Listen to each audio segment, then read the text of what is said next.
कीर्ती, हरिनाम कसं सुंदर आहे, गोड आहे, अमृताहुनी गोड आहे, हे सगळं वर्णन चाललेलं असतं कीर्तनात. पण तरी आम्हाला का ते गोड लागत नाहीये? म्हणजे एकतर नाम तरी गोड नसलं पाहिजे किंवा आमच्या जिभेला चव नसली पाहिजे, काहीतरी एक आहे नाही का? हरिनाम तरी गोड नाहीये किंवा आमच्या जिभेला चव नाहीये. आता ह्या दोन तर्कांपैकी कुठला तर्क बरोबर आहे, प्रमाण आहे? संतांनी सांगितलंय म्हणजे ते त्रिकालाबाधित सत्य असणार. अमृताहुनी गोड नाम तुझे देवा, हे नामदेव महाराज ज्या अर्थी म्हणतायत, म्हणजे भगवंताचं नाव हे अमृतापेक्षा सुद्धा गोड आहेच आहे. पण आमच्या काय येत नाही लक्षात? हरिदास गरजती हरिनामाच्या कीर्ती नये माझ्या चित्ती नामा म्हणे. अरे ते माझ्या लक्षात काय येत नाहीये? कीर्तनी बैसता निद्रेना गनिद्रे. आणि म्हणून सांगितलं मी 6 मिनिटांनंतर मेंदू ते शोषून घ्यायचं थांबतो, आणि म्हणून तेवढ्यासाठी मधली मधली पदन अभंगन गाणं असतं, आणि तेवढ्यासाठी मधला मधला नामाचा गजर असतो की त्या निमित्ताने बुवा आणि श्रोते दोघही जागे राहावे. सद्गुरुनाथ महाराज की जय. कारण विषयच मोठे इतके जड असतात ना मेंदूला पचायला, की काय होतं, हळूहळू हळू ती जी आहे कुंभकर्णाची भार्या, एक वेळ कीर्तनात आर्या येणार नाही आमच्या, पण कुंभकर्णाची भार्या मात्र काय करते, कुठे कीर्तन चालू आहे का नाही ती लगेच बघती हो, इतकी तिला कीर्तन आवडतं. आणि ती मग अशा श्रोत्यांना जाऊन धरते की ज्यांची जरा कमकुवत मनं आहेत, कॉन्सन्ट्रेशन कमी पडतंय, एकाग्रता कमी पडते, अशांच्या मानगुटीवर जाऊन ती लगेच बसते. आणि विशेषतः भिंतीला टेकलेल्या, खांबाला टेकलेल्या श्रोत्यांच्या मानगुटीवर जाऊन बसते आणि डोळ्यातून उतरते, आणि इतकी छान असे श्रोते आनंदाने डोलतात. तुम्हाला उगाच वाटायला लागतं काय कीर्तनात रंग भरला आणि काय आनंद झाला. बरोबर, यांना जास्त आमच्यापेक्षा माहिती, ते लोकांकडे बोलत. ते सांगतात, ओ बुवा तुमच्या कीर्तनात मंडळी झोपली होती, काय जरा तरी दमदार कीर्तन करा, जरा तरी काहीतरी गजर करा. आणि म्हणून गजर आणि पद असतात. सद्गुरुनाथ महाराज की जय. एकनाथ महाराज सांगतायत, नाशिवंत सर्व एक नाम साचे, म्हणून वदा वाचे श्रीराम. सुरुवातीलाच त्यांनी षटकार मारलाय बघा, म्हणाले सगळं नाशिवंत आहे, जे जे काही दिसतं, जे जे उपदे ते ते नासे, आणि उपजे ते पुनरपी दिसे, ऐसे घटिका यंत्र जैसे परिभ्रमे का. हे काय चाललेलं आहे जगाचं सगळं? केव्हापासून जीव जन्माला आलाय पृथ्वी तलावरती, अगदी तुम्ही विज्ञानाच्या कासेला धरून जा किंवा अध्यात्माच्या कासेला धरून जा, दोन्हीकडे तुम्हाला असे पुरावे सापडतील की एक पेशीय प्राण्यापासनं प्रगती होत होत अनेक पेशीय असा जीव मनुष्याकृती जन्माला आल्यानंतर भगवंताचं समाधान झालं. भगवंत तरी काय कमी प्रापंचिक आहे? एखादा जीव जन्माला घालून गप बसला असता तर काय त्याचं नडलं बिनसलं असतं का? एखादा किडा, मुंगी, आळी, अमिबा तेवढाच घातला असता गप बसला असता तर काही बिघडलं असतं का त्याचं? नाही. चिमणी पाहिजेस, कबूतर पाहिजेस, कुत्र पाहिजेस, मांजर पाहिजे, किती जीव आहेत.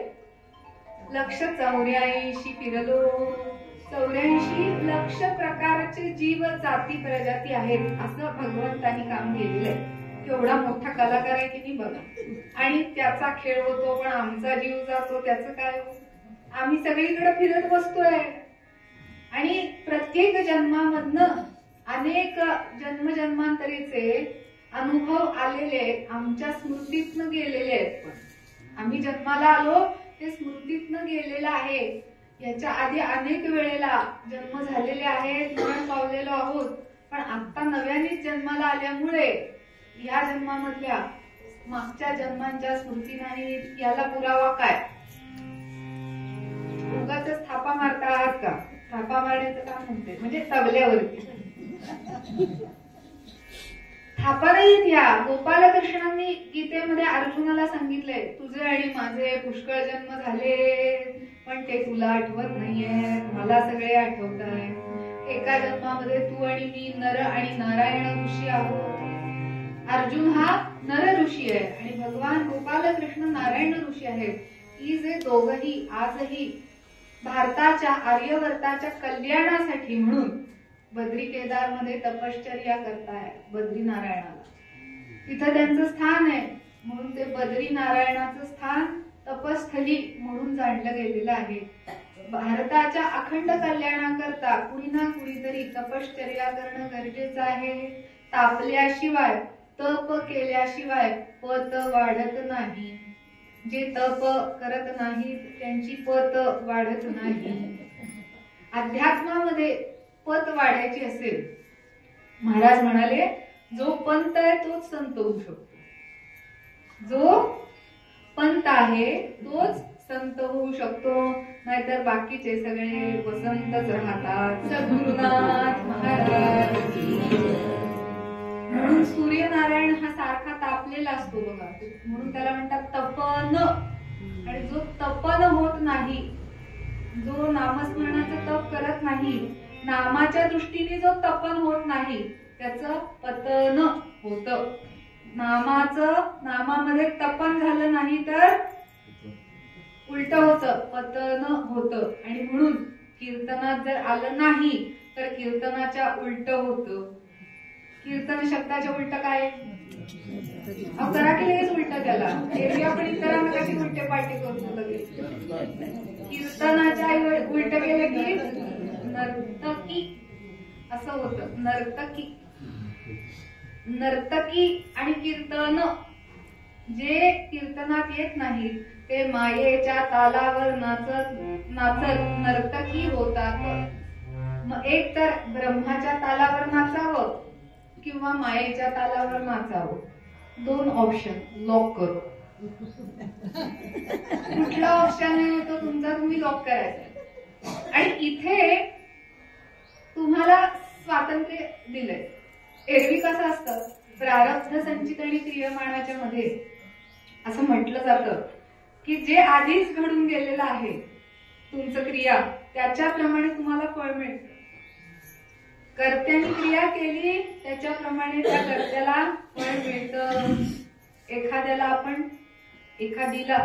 आपण एक साडी चांगल्या मनाने दिली, मुद्दाम सांगून ठेवतो, तर आपल्याला सुद्धा चांगल्याच मनाने 10 साड्या परत येतात. हा युनिव्हर्सचा विश्वाचा नियम. पण ज्याला 10 साड्या पाहिजे त्याने आधी एक साडी दुसऱ्याला चांगल्या मनाने द्यायला पाहिजे. फक्त माझ्यावर प्रयोग करू नका. या न्यायाने संचित प्रारब्ध आणि क्रियमाणामध्ये कर्म करताना सगळं आधी निश्चित आहे आणि त्याच्याप्रमाणे घटना घडतात. हे जरी तितकं खरं असलं तरी भगवंतानी एका बाबतीत आपल्याला ढिलं सोडले. जिथं सोडायला नको होतं तिथंच म्हणाले. नामस्मरण करण्याच्या बाबतीत तुम्हाला ढिलं सोडलंय, सत्कर्म करण्याच्या बाबतीत तुम्हाला ढिलं सोडलंय. म्हणजे चॉईस आहे, ऑप्शन आहे. चांगलं वागायचं का वाईट वागायचं? वाईट वागून नवीन क्रियमाण करायचंय का चांगलं वागून नवीन क्रियमाण करायचंय हे ज्याच्या त्याच्या हातात आहे. अर्धा तास वेळ अखंड दिवसातनं मोकळा मिळाला. अर्धा तास वेळ मोकळा मिळाला आम्हाला. काही नाही, सचिन दादा या की जरा गप्पा मारूया, सांगलीत काय काय चाललंय जरा सांगा मला. कुणाची कीर्तन होत आहेत, कुठल्या गोळ्या जास्त बोलवतायत, हे करण्यात जर अर्धा तास घालवला तर अर्धा तास वाया गेला. पण जर म्हटलं दादा या, येताना तबला घेऊन या, अर्धा तास बोलून बसून हरीचं अखंड भजन करूया, हा चॉईस कुणाकडे होता? त्या वेळाचं काय करायचं ही सत विवेक बुद्धी नावाची गोष्ट फक्त भगवंतानी मनुष्याला दिलेली आहे. ती इतर कुणाला दिलेली नाही. तुम्ही बघा, तुम्ही म्हणाला असं कसं काय? कुत्र मांजर जर का आगीच्या जवळ गेलं तर त्याला काय सत्सविवेक बुद्धी नसती का? काय पाय ते आत घालतं का आगीच्या आतमध्ये? तो प्रकार वेगळा. ती नुसती विवेक बुद्धी आहे. पण सत असत विवेक बुद्धी म्हणजेच सत विवेक बुद्धी. सत्य काय आणि असत्य काय सारासार निवडायची बुद्धी जी आहे. म्हणून आपण हंसाचा श्लोक म्हणतो, हंस हंसाय विद्महे परमहंसाय धीमहि तन्नो हंस प्रचोदयात्. म्हणजे काय? का बरं हंसाला नमस्कार आहे? कारण हंसाच्या बुद्धीमध्ये तो नीर क्षीर विवेक आहे. दूध आणि पाणी एकत्र करून जर हंसाला दिलं, मी कधी हा प्रयोग केला नाहीये पण ऐकत आलीये, असं म्हणतात की दूध आणि पाणी एकत्र करून हंसाला दिलं तर हंस काय करतो, त्यातलं दूध वेगळं करतो आणि पाणी वेगळं करतो. ह्याला म्हणतात नीर क्षीर विवेक. पाण्याचं पाणी आणि दुधाचं दूध तो वेगळं करतो. एखाद्या दूध संघाला कळलं तर हंसाला जवळपास सुद्धा फिरकू द्यायची नाही. दूध वेगळं पाणी वेगळं म्हणजे नीर आणि क्षीर वेगवेगळं करायची. त्याच्यामध्ये जशी बुद्धी आहे तशी त्याला म्हणतात सत्सत विवेक बुद्धी. तसं सत्य काय आणि असत्य काय, सार काय आणि असार काय, खरं काय आणि खोटं काय, माया कुठली आणि ब्रह्म कुठलं, हे समजून घेण्याची पात्रता मनुष्याच्या बुद्धीच्या ठिकाणी भगवंतानी जन्मतः दिलेली आहे. हे जन्मताच भजनशील मनुष्य, हे तो जन्मताची भजनशील असं ज्ञानेश्वर माऊली सांगतात ज्ञानेश्वरीमध्ये. मग जन्मतःच भजनशील असलेला तो पुढे पुढे कसा काय बरं, त्याच्यावरती बाकीचे सगळे रंग चढत जातात. समर्थ म्हणतात मनाच्या श्लोकामध्ये, बहुनाम त्या रामनामी तुळेना, बहुनाम त्या रामनामी तुळेना, अभाग्या नरा वामरा हे कळेना, विषा औषध घेतले पार्वतीशे, तया मानवा किंकरा कोण पुसे, जय जय रघुवीर समर्थ. बहुनामया रामनामी तुळेना. इतकं राम नामाचं महत्व आहे की भगवान भोलेनाथांनी ज्या वेळेला त्या सुर आणि असुरांचं जे समुद्र मंथन झालं, त्यातून जे हलाहल विष बाहेर पडलं ते कुणी घेईना म्हणल्यावरती पार्वतीपती महादेवांनी ते आपल्या कंठामध्ये धारण केलं. ही केवळ एक गोष्ट नव्हे, त्यातून एक बोध येतो. अपमानाचं हलाहल आहे ते. अपमानाचं हलाहल हे तोंड उघडं करून जगाला सांगावं तर चार चौघात हास्य, आणि पोटामध्ये ठेवावं गिळावं तर स्वतःला त्रास होत राहतो. म्हणून त्या विषाने जगालाही त्रास होऊ नये, निंदेच्या विषाचा जगालाही त्रास होऊ नये, आपल्यालाही त्रास होऊ नये म्हणून धड ते गिळायचं नाही, टाकायचं नाही. मग ते कुठे ठेवायचंय? कंठामध्ये ठेवलं. महादेवानी ते कंठामध्ये ठेवलं. भगवती पार्वतीच्या शक्तीने ते तिथं स्थिर राहिलं. पण त्याचा जो दाह व्हायला लागला संपूर्ण शरीरभर, त्या दाहावरती काय उपाय? अमृत मलम नाही लावली. त्या दाहावरती उपाय म्हणजे श्रीराम जय राम जय जय राम, श्रीराम जय राम जय जय राम, श्रीराम जय राम जय जय राम, श्रीराम जय राम जय जय राम, श्रीराम जय राम जय जय राम, श्रीराम जय राम जय जय राम, श्रीराम जय राम जय जय राम, श्रीराम जय राम जय जय राम, श्रीराम जय राम जय जय राम, श्रीराम जय राम जय जय राम, श्रीराम जय राम जय जय राम, श्रीराम जय राम जय जय राम, श्रीराम जय राम जय जय राम, श्रीराम जय राम जय जय राम. राजा भगवान की जय. मग जिथं वैराग्याचा मेरुमणी असलेला शंकर राम नामाचं स्मरण करीत कैलासावरती विराजमान आहे, किंबहुना स्मशानासारखी अपवित्र समजली जाणारी जागा सुद्धा त्यांनी निवासासाठी म्हणून निवडली. आणि पार्वतीला ते सांगतात, अगं या स्मशानाला लोक वाईट समजतात, पण ही जागा वाईट कशी असेल ग? इथे पंचमहाभौतिक देहाला मुक्ती मिळते. पंचमहाभूतही त्याती तत्व त्या त्या तत्वांमध्ये विलीन होतात. आणि मी का स्मशानवासी आहे माहितीये? शंकर का स्मशानवासी आहे? कारण म्हणाले, येणारं शव हे उचलून घेताना बाकीचे 4 जण श्रीराम जय राम जय जय राम म्हणतात, राम नाम सत्य हे म्हणतात. म्हणजे माझ्या रामाचं नाव सत्य आहे हे म्हणत म्हणत ते स्मशानापर्यंत येतात. आणि इथं आल्यावर का होईना स्मशान वैराग्याचा अनुभव हे राम नाम लोकांना करून देतो. क्षणभर का होईना, कोणी गेल्यानंतर माणसाला अगदी असं वाटायला लागतं काही नाही हो या संसारामध्ये, अगदीच काही खरंच नाही काही कशाचं काही. असं स्मशान वैराग्य तेवढ्या पुरतं का होईना पण येतं, थोडा का होईना पण वैराग्याचा अनुभव येतो की जगामध्ये काहीही खरं नाही याचा थोडा का होईना अनुभव येतो का नाही. आणि म्हणून त्या शवाच्या निमित्ताने इतर लोक रामस्मरण करतात, म्हणून स्वतः शंकर त्या शवाला नमस्कार करतात की हे म्हणून शवाला नमस्कार करण्याची पद्धत आहे की त्याच्यामुळं तुझ्या निमित्ताने बाकीचे सगळेजण नामस्मरण करतात. आणि म्हणून जोपर्यंत आपल्या हृदयामध्ये शिव आहे, शव झालेलं नाही, तो इकार रूपी चैतन्य, इकार रूपी जगदंबा आपल्यामध्ये वास्तव्य करत आहे, तोपर्यंत नामस्मरण करावं. शंकरांचा आदर्श घेऊन नामस्मरण करावं. वैराग्याचे मेरुमणी शंकर ते अखंड नामस्मरण करतायत. कशासाठी?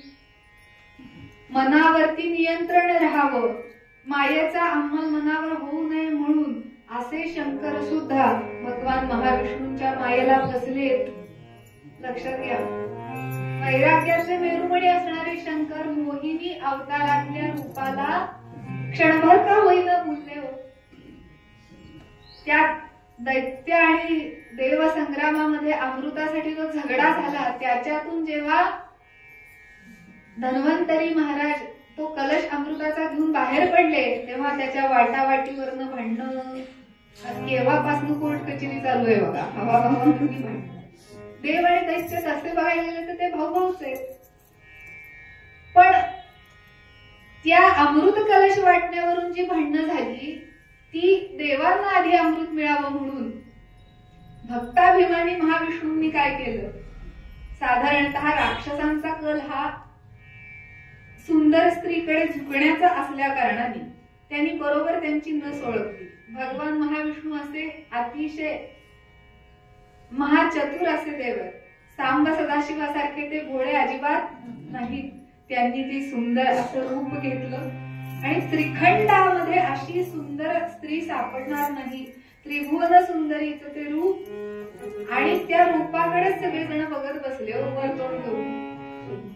देवही स्वतःला विसरले, दैत्यही विसरले आणि कोण कोण विसरलं नाही तर भगवान भोलेनाथ सुद्धा त्या रूपाकडे बघून स्वतःला विसरले आणि क्षणभर का होईना त्या रूपावरती, मोहिनी रूपावरती मोहित झाले. आणि म्हणून ते सांगतात की माझ्यासारखा सतत नाम घेणारा सुद्धा वैराग्याचा मेरुमणी ज्याला तुम्ही म्हणता तो सुद्धा मोहिनी रूपावर मोहित होतो. अर्थात ते भगवान महाविष्णूंचं रूप आहे हा भाग वेगळा, पण मोहित होणे हा प्रकार आलाच ना.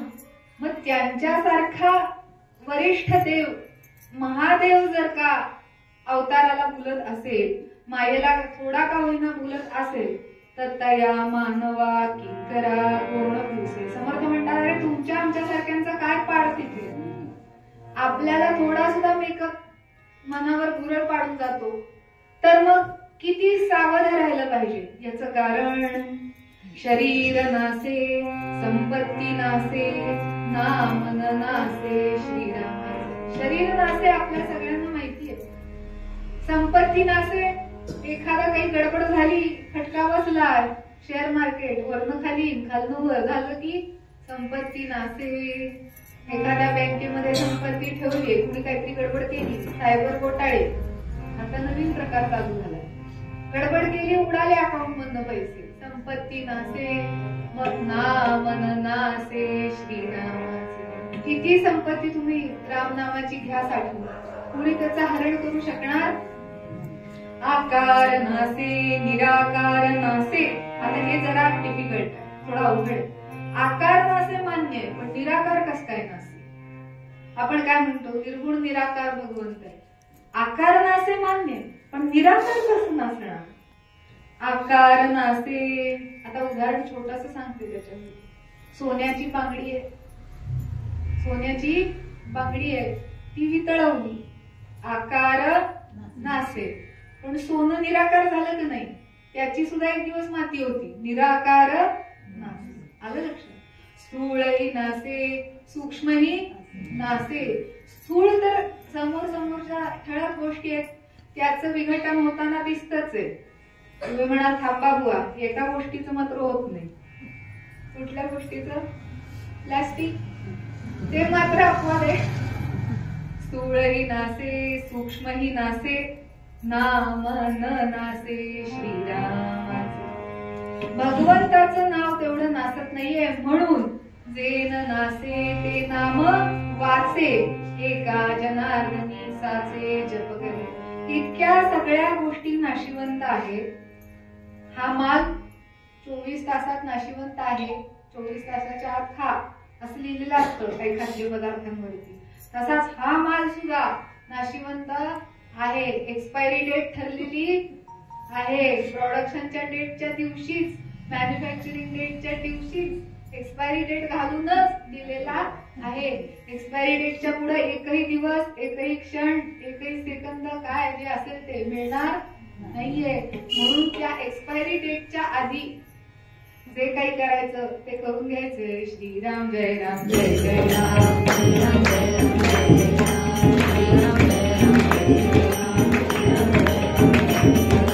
श्रीराम जय राम जय जय राम, श्रीराम जय राम जय जय राम, श्रीराम जय राम जय जय राम, श्रीराम जय राम जय जय राम, श्रीराम जय राम जय जय राम, श्रीराम जय राम जय जय राम, श्रीराम जय राम जय जय राम, श्रीराम जय राम जय जय राम, श्रीराम जय राम जय जय राम. नामस्मरण करायला काही पदार्थ कठडी काही जातं का? पैशाचं काही नुकसान आहे का? काही भांडवल त्याच्यामध्ये आधी द्यावं लागतं असं काही आहे? कसं आहे नाम?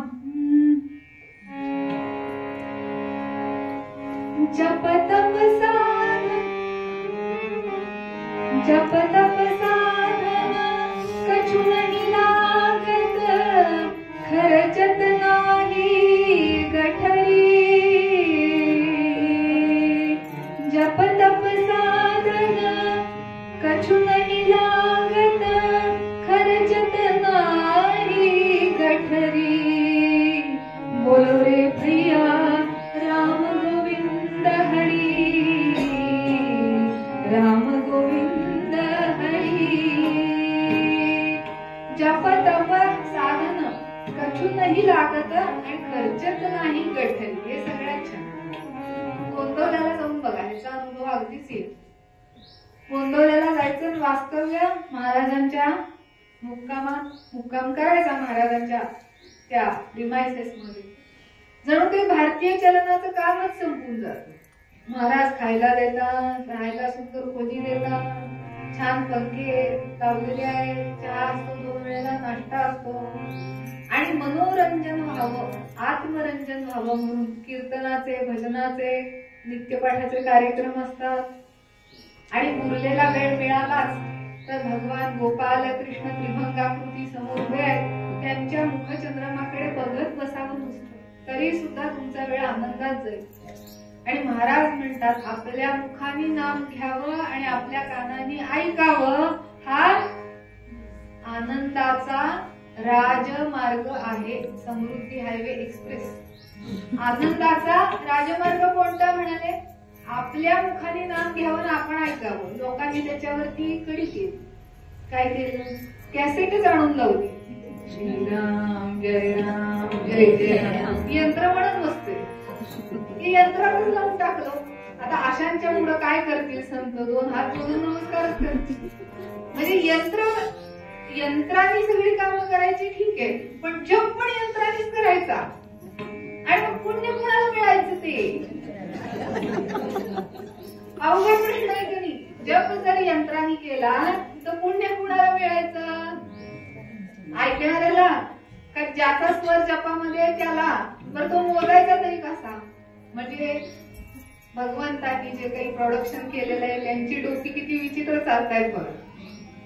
असो, वृंदावनामध्ये एक जाता जाता दृष्टांत देतो. वृंदावनामध्ये एक फार मोठे महात्मा होऊन गेले. त्यांना लोक जज साहेब असं म्हणायचे, जज साहेब असं म्हणत असत. आणि ते आले की लोक म्हणायचे जज साहेब आले, जज साहेब आले. आणि तो महात्मा सगळीकडे असा विमनस्क अवस्थेत पण आनंदाच्या अवस्थेमध्ये वृंदावनामध्ये फिरत असेल. आणि त्या वृंदावनातला जो ठाकूर आहे त्या गोपालकृष्णाच्या मंदिराच्या आत मात्र कधी जात नसे. हा मनुष्य बाहेरूनच भगवंताचं दर्शन घेत असे. एका माणसाने कुतूहल म्हणून विचारलं, गोष्ट का सांगतेय हे सगळ्यात शेवटी सांगते, मला पुढचं काही आठवत नाही म्हणून नाहीये सांगितलं. वृंदावनामध्ये सगळीकडे ह्या माणसाच्या नावाची चर्चा आता अलीकडे होऊन गेलेली घटना आहे. आणि एकाने विचारलं, का हो हे जज साहेब आत का जात नाहीत भगवंताच्या दर्शनाला? नाही म्हणाले, त्यांची अशीच पद्धत आहे की हे बाहेरूनच दर्शन घेतात. हे असं काय झालं की ते बाहेरच थांबतात? मग घटना सांगायला सुरुवात केली. तेव्हा तो मनुष्य सांगतोय, हे पूर्वी न्यायाधीश म्हणून काम करत होते, कोर्टामध्ये न्यायाधीश म्हणून काम करत होते. आणि त्यांच्या पुढे एक खटला आला, म्हणजे एक प्रकरण त्यांच्या पुढे आलं.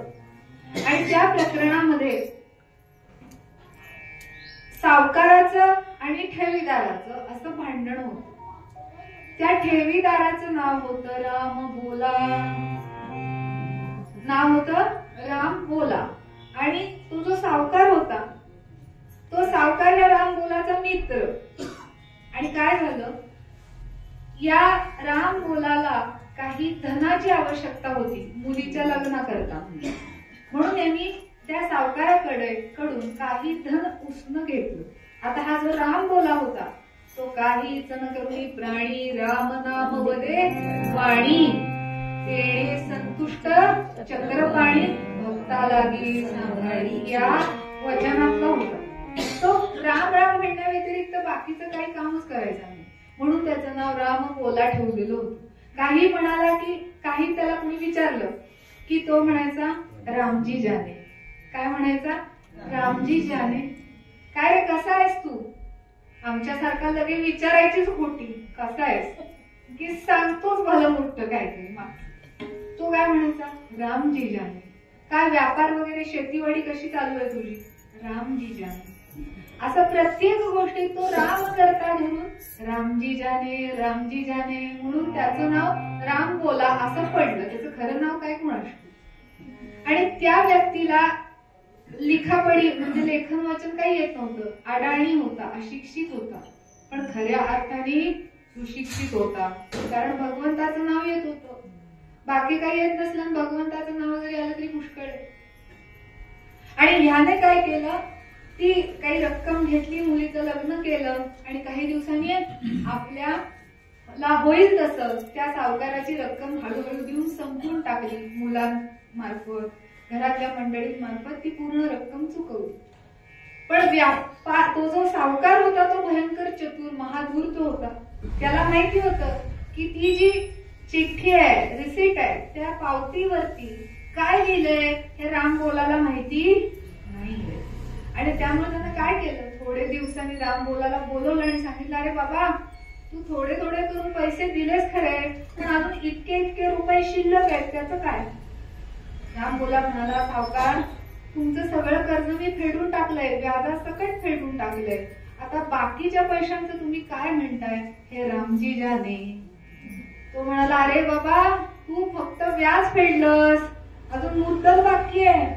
आता लिखापडी येतच नव्हती. त्यानं कागद दाखवला, हे बघ एवढा एवढा हिशोब बाजूला आहे अजून, आता काय लिहिले कोण जाणे, काहीतरी आकडेवारी दिसतेय एवढंच कळत होतं. तरी हा म्हणाला रामजी जाने.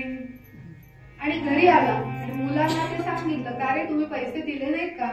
मुलं म्हणाली, बाबा आम्ही तात्काळ सगळे पैसे देऊन टाकलेले आहेत. आणि ह्या भांडणामध्ये हे प्रकरण या जज साहेबांच्या पुढे आलं. आणि त्यांनी असं विचारलं, प्रकरण पुढे आल्यावर काहीतरी पुरावा पाहिजे ना तुमच्या बोलण्याला, का नुसतंच बोलताय हाच पुरावा, असं चालत नाही. काहीतरी लेखी पुरावा लागतो कोर्टामध्ये, किंवा साक्षी पुरावा तरी लागतो. कुणाच्या समक्ष व्यवहार केला त्याला बोलवा. राम बोलाला ह्या जज साहेबांनी बोलवलं, सावकाराला बोलवलं आणि सांगितलं आपापली बाजू मांडा. सावकार म्हणतो मी एवढे एवढे पैसे दिलेत, हा आणि हिशोबाचा कागद माझ्याकडे आहे. तो त्यानं आणला नव्हता त्या दिवशी. आणि ह्याला सांगितलं, ह्याला विचारलं तुझ्याकडे काय आहे? तो म्हणतो रामजी जाने, माझ्याकडे काही कागद बिगद नाही, साक्षी पुरावा काही नाही, मी ह्यांचे पैसे दिले हे रामाशपथ खरं सांगतो.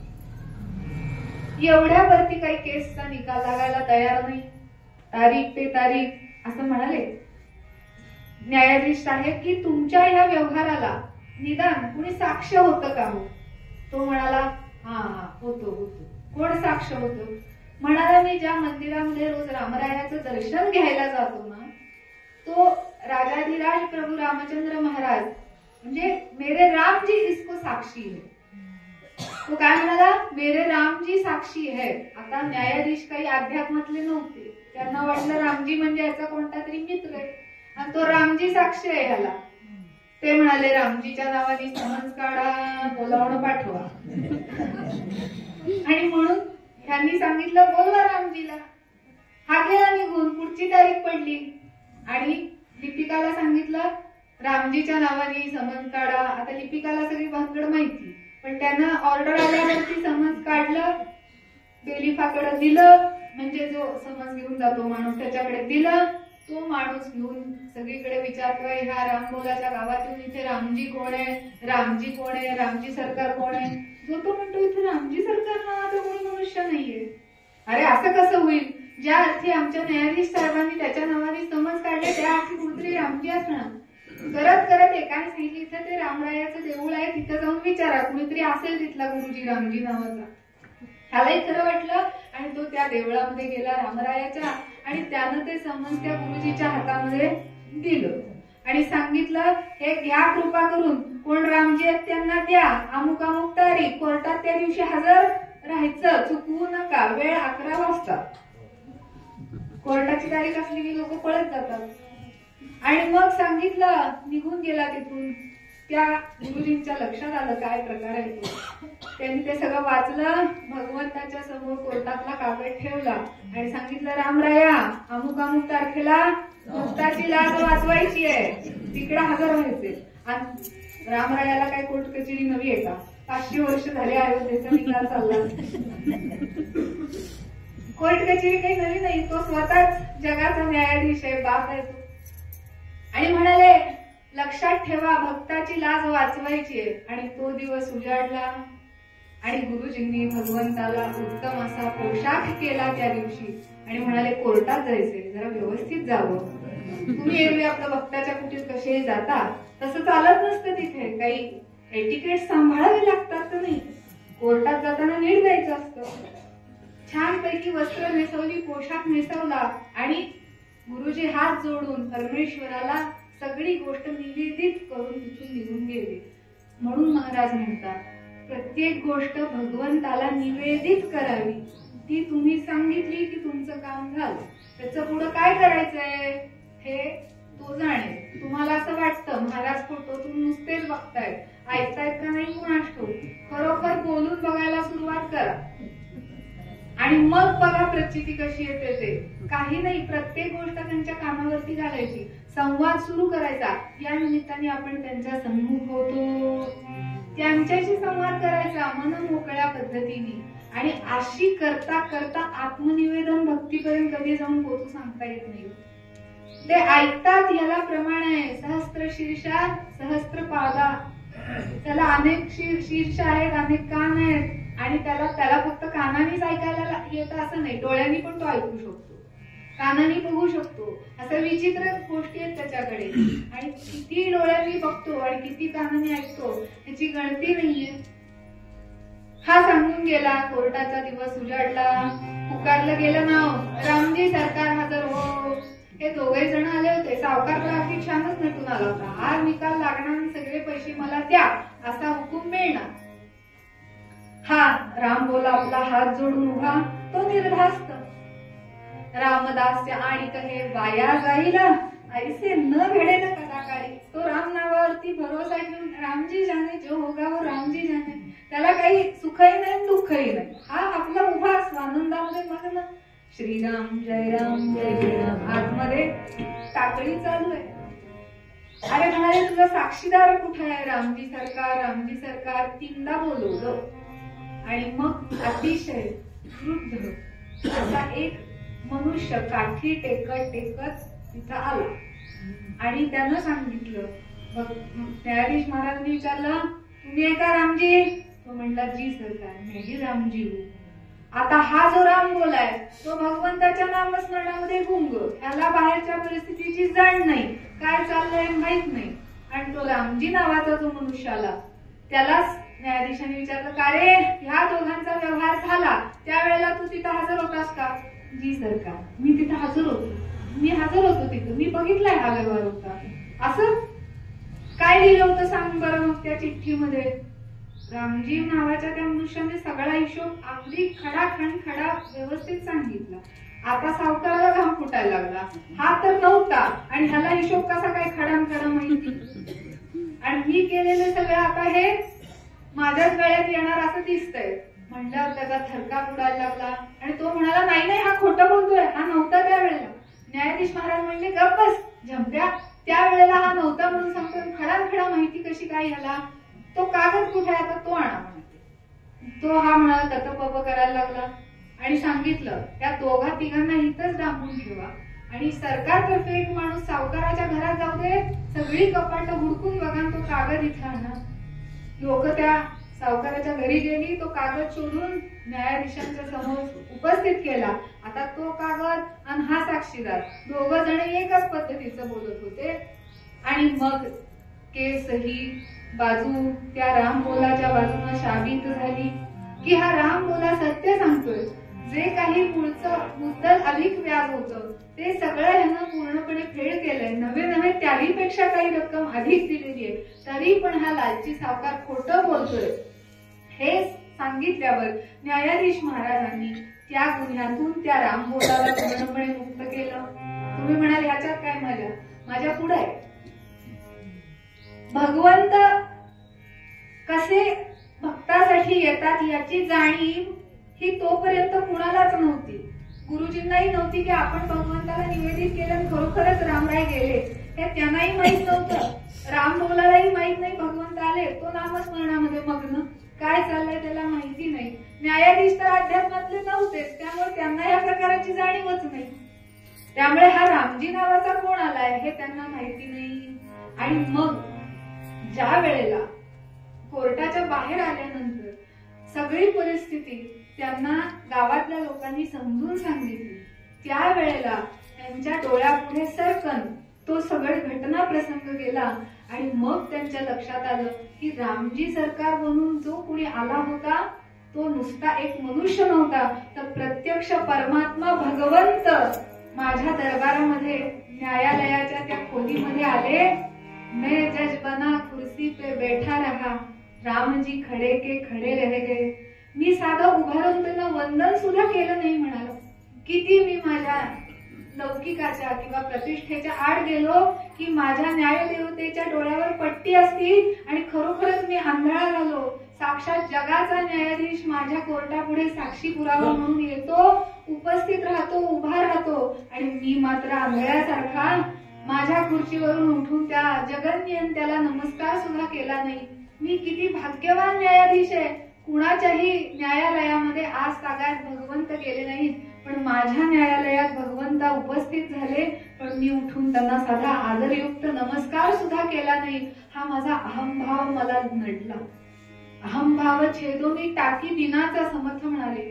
आणि म्हणून मैं जज बना कुर्सी पे बैठा रहा और जगदीश खडे के खडे रह गए. त्याला इतकं वाईट वाटलं, डोळ्यातून गळगळ पाणी व्हायला लागलं. त्याच दिवशी पदाचा राजीनामा दिला आणि हरे राम राम राम हरे हरे, हरे कृष्ण कृष्ण कृष्ण हरे हरे. हा महामंत्राचा जप करीत करीत हे न्यायाधीश साहेब असे काही वेड्यासारखे घुमायला लागले की त्यांना भक्ताच्या भक्तीचं महात्म्य पटलं. एका अडाणी राम बोलण्यासाठी की जो सर्वस्वी भगवंतावर भरोसा ठेवून म्हणाला की भगवंत साक्षीदार आहेत आणि खरोखर त्याच्यासाठी भगवंत साक्षीदार बनून येतो आणि साक्षी पुरावा देतो. हे कलियुगातलं सुद्धा नामाचं महात्म्य तेव्हा समजलं. तेव्हा श्रीराम जय राम जय जय राम, श्रीराम जय राम जय जय राम, श्रीराम जय राम जय जय राम, श्रीराम जय राम जय जय राम, श्रीराम जय राम जय जय राम, श्रीराम जय राम जय जय राम, श्रीराम जय राम जय जय राम, श्रीराम जय राम जय जय राम, श्रीराम जय राम जय जय राम, श्रीराम जय राम जय जय राम, श्रीराम जय राम जय जय राम. राजाधिराज प्रभू रामचंद्र भगवान की जय. समर्थ म्हणाले, कसा कोणता काळ येईल केव्हा, दिनासारखा काळ नेईल तेव्हा, तुझे तारुण्य चित्त लोपेल सारे, हरे राम हा मंत्र सोपा जपारे. सद्गुरुनाथ महाराज की जय. कोणती परिस्थिती कधी आपल्यावरती येईल हे सांगता येत नाही, म्हणून भगवंताच्या आश्रयाला असलेलं सगळ्यात चांगलं, सगळ्यात सेफ जागा, सेफेस्टहून सेफेस्ट जागा असेल तर ती आहे. महाराजांनी सांगितलंय म्हणून सांगते. उदाहरण दिलंय त्यांनी जात्याचं. पूर्वीच्या काळामध्ये जी जाती होती त्या जात्यामध्ये म्हणाले सगळे दाणे ज्वारीचे पडलेले असतात आणि जे दाणे त्या दोन पात्यांच्या खाली येतात ते भरडले जातात, त्याचं पीठ होतं. पण जे दाणे त्या खुंट्याला धरून असतात ते नुसतेच गोल गोल गोल गोल गोल गोल फिरत बसतात, त्याचं पीठ होत नाही. शेवटपर्यंत जे दाणे त्या मधला जो खुंटा असतो ना, जो दात फिरवायचा असं असं फिरवतात, तो जो मधला खुंटा असतो त्या खुंट्यापाशी जे दाणे राहिलेले असतात ना, त्याचं कधीही भरड होत नाही.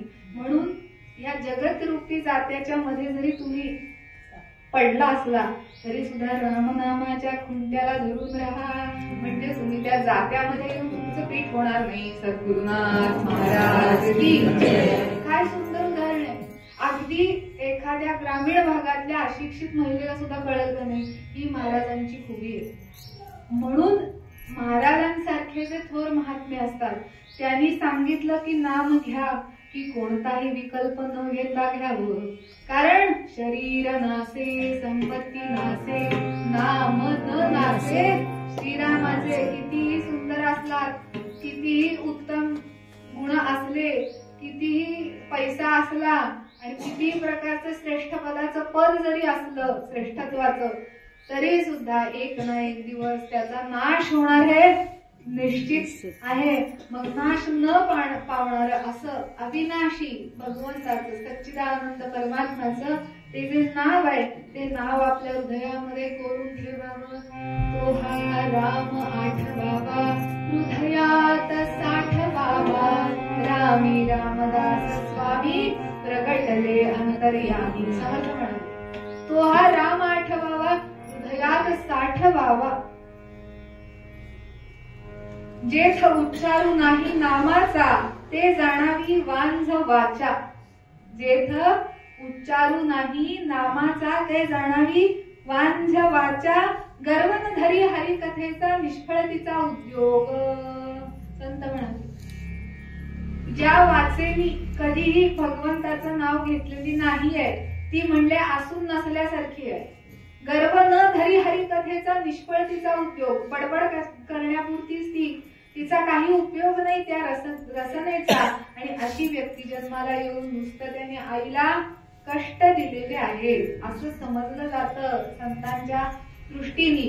म्हणून जन्माला येण्याचे काही करावे, सार्थक अवसर बार बार नाही आवे.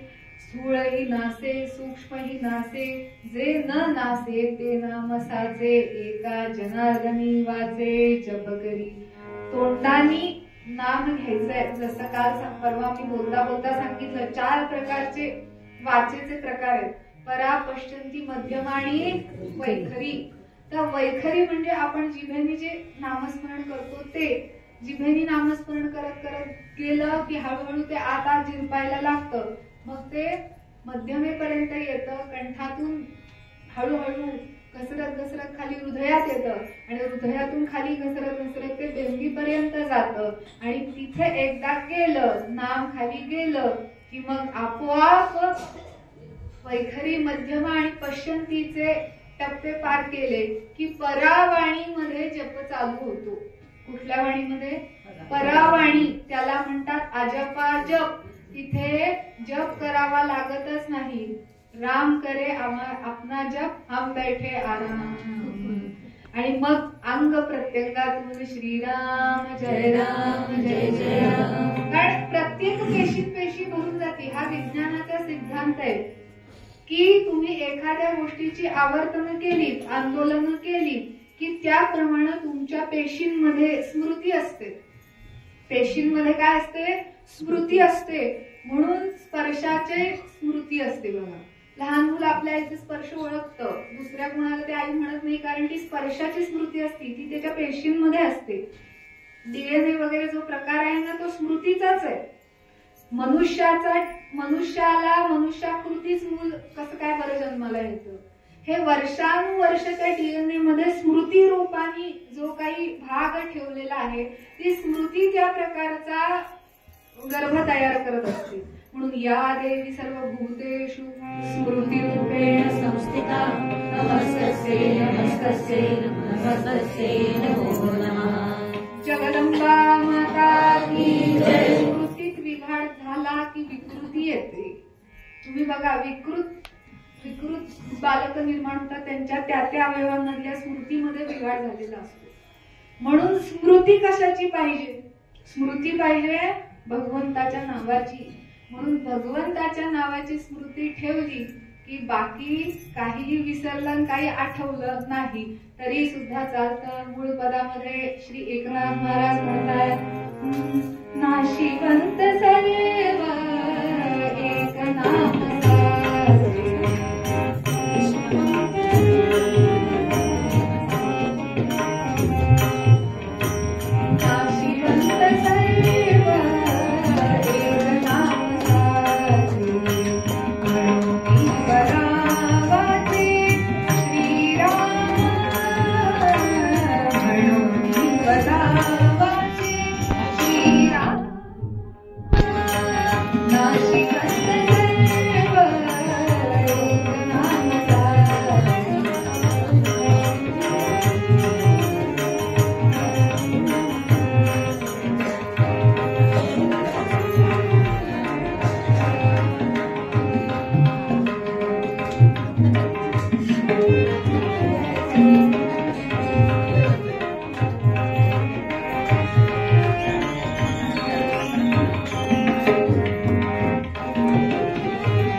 नमस्कार, माझे नाव आनंदी कुलदीप तामणकर. मी इयत्ता दुसरी क मध्ये शिकत आहे. आज मी तुम्हाला अभंग म्हणून दाखवणार आहे. त्याचे नाव आहे एक तारी संगे. एक तारी संगे एक रूप झालो, आम्ही विठ्ठलाच्या भजनात नालो. कळा माळ शोभे आत्मरूप शांती, कळा माळ शोभे आत्मरूप शांती. भक्तिभाव दोन्ही धरून टाळ हाती, तिला विरक्तीचा कपाळास ल्यालो. तिला विरक्तीचा कपाळास ल्यालो.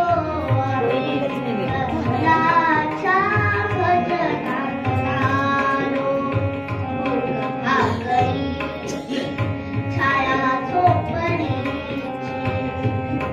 भाकरीची छाया झोपडीची. विहारातले उभं कोठडीची, विहारात घेऊ उभं कोठडीची. माया मोह सारे उघडून प्यालो. माया मोह सारे उघडून प्यालो. आम्ही